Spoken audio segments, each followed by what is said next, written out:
नमस्कार शेळी मेंढी पालक मित्रांनो, पावसाळ्यातील फिरस्त मेंढी पालन.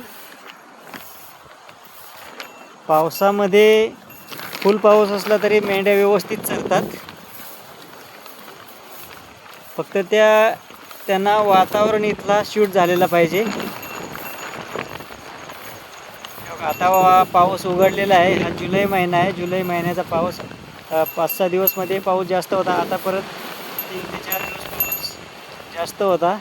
आज 24 तारीख आहे जुलै महिन्याची. तर आज पाऊस कमी झालेला आहे, बऱ्यापैकी थोडासा कमी झालेला आहे, पण वादळ वारा आहे तेवढाच आहे.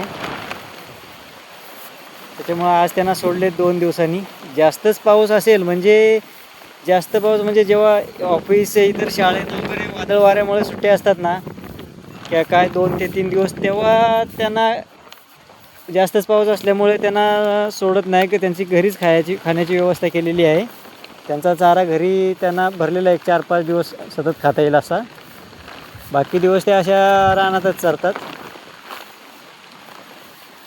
फिरिस्त मेंढी पालन पावसामध्ये आपल्याला असं पोत्याची खोळ आणि कागद अशी टापशी वगैरे बांधायला लागते दोरीच्या साहाय्याने, कारण इथं रेनकोट आणि छत्री काही काम करत नाही. कारण हे बघा, असा वादळ वारा असतो, सारखा वादळ वारा वाहत जातो. आणि छत्री आणि रेनकोट घालायची म्हणलं तर करवंदीचे काटे किंवा हे कुंबळीचं झाड आहे, बकऱ्यांचा आवडीचा पाला आहे मेंढ्यांच्या, तर हे कुंबळीचं झाड, ह्याचे काटे, किंवा हे करवंदीची झाडं बघा, हे करवंदीचे काटे, हे करवंद आहे तर करवंदीचे काटे, किंवा ही तर समोर बघा तोरण आहे, हे असे तोरणीचे काटे, अशी काटेरी झाडं सगळी असतात भरपूर अशी जंगलामध्ये. त्याच्यामुळं, किंवा ती समोर ते गेळीची झाडं दिसत आहेत, ते गेळीचे पण काटे मोठे मोठे असतात. असे मोठे, हात तांबट आहे तर तांबटाचे काटे मोठे मोठे असतात. तर हे असे काटेरी झाडं जंगलामध्ये जास्त असल्यामुळं असं जंगलात शिरायला लागतं ना मेंढरांच्या पाठीचं, तिकडे जातील तिकडे. त्याच्यामुळं रेनकोट फाटून जातो. रेनकोट, छत्री इथे टिकणार नाहीत. इथे फक्त असे पोत्याची खोळ आणि कागद लागतो, आणि नाहीतर मग बांबूच्या काट्यांनी बनवलेला इरणा लागतो, त्याला पळसाची पानं लावलेली, तोच फक्त इथे टिकतो. वादळ वाऱ्यामध्ये छत्री आणि रेनकोट काय काम करत नाही, ते फाटणार. कारण कागद आपल्याला फाटला तरी 50 रुपयाचा कागद असतो, तो बदलता येतो. ही केंगुरी जातीची मेंढी आहे, कर्नाटकवाली. हा तिचाच मेल आहे.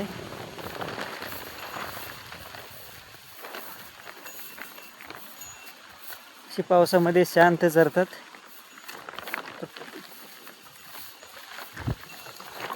हे एक 25-26 दिवसाचं पिल्लू आहे. एक 7-8 दिवसाचा असताना त्याला मेंढ्यांमध्ये जंगलामध्ये चरायला आणायला सुरुवात केलेली आहे. तर बघा कसं खणखणीत आहे. आणि जुलैच्या महिन्याचा पाऊस कसा होता आहे तो बघा. हे पूर्ण पाऊस त्याने अंगावरती घेतलेला आहे, तरी पण त्याला काही साईड इफेक्ट झालेला नाही आहे. सर्दी नाही का, खोकला नाही, काय नाही, एकदम मस्त चरतं. पण पावसामध्ये मेंढरं मी जास्त वेळ चारत नाही.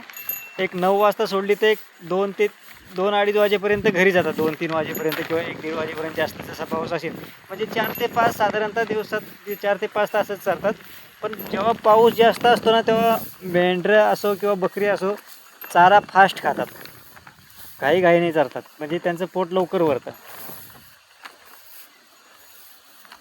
आणि ही कुत्री जास्त पाऊस असेल तर त्यांच्या उभंला लगेच साईडने जाऊन उभी राहणार, ती त्यांच्यातच असते कंटिन्यू.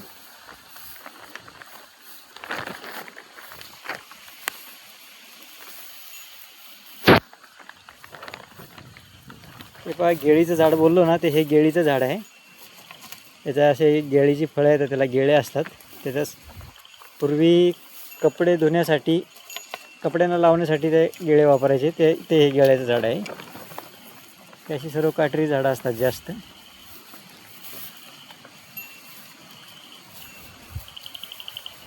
पूर्ण काटेरी जंगल आहे बघा.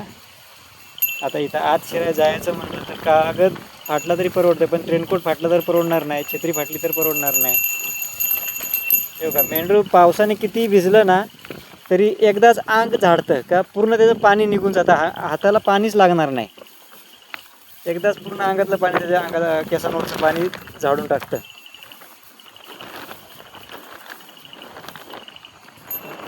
तर असं आपलं हे पावसाळ्यातील फिरिस्त मेंढीपालन आहे. आणि आजारांविषयी बोलायचं तर माझ्या मेंढ्यांना 99% आजार नाही आहे. जेव्हा माझ्याकडे बकऱ्या होत्या तेव्हा बकऱ्यांना पायांना लंगडणे, खुरांना वगैरे त्यांना खडे वगैरे चालताना लागले का ते लगडत चालायच्या आणि ठसकणे किंवा सर्दी हे आजार जाणवत होते बकऱ्यांना. तसे ह्या मेंढ्यांना 99% आजार नाही आहे, काहीही आजार नाही.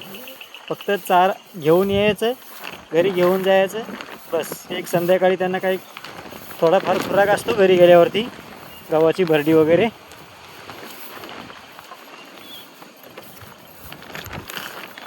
एक टाईम. हे बघा किती वादळ वारा आहे इकडे. हा वादळ वारा बघून घ्या कसा वादळ वारा फास्ट आहे. आणि हे असा धुका म्हणजे ढग जे आहेत हे असे वाहतच राहतात. हे जर आपल्याला सोडून जरा जरी पुढे गेले कुठे तर ज्याच्या गळ्यात घंटी आहे त्या आवाजावरती फक्त आपण जाऊ शकतो. नाही तर मग ते दूर जेव्हा आवाज देईल तेव्हा ते एकाला एक मेंढरे एकाला एक आवाज देऊन बोलून घेतात बरोबर. चुकत तर नाहीतच कधीच, कारण ते एक दुसऱ्यापासून जात नाहीत जास्त दूर.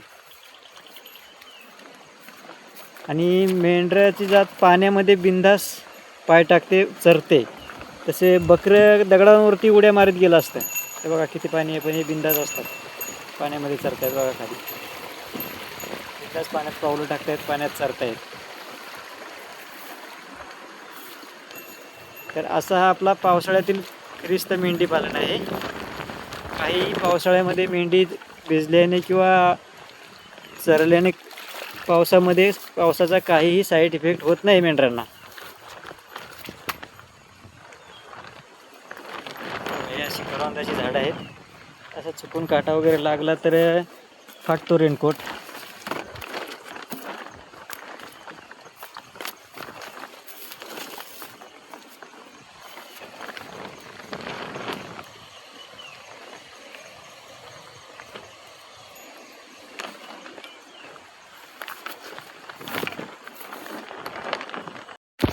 पावसाला बघा कसे शांत उभे राहिलेत झाडाच्या आड वाऱ्याच्या विरुद्ध दिशेने.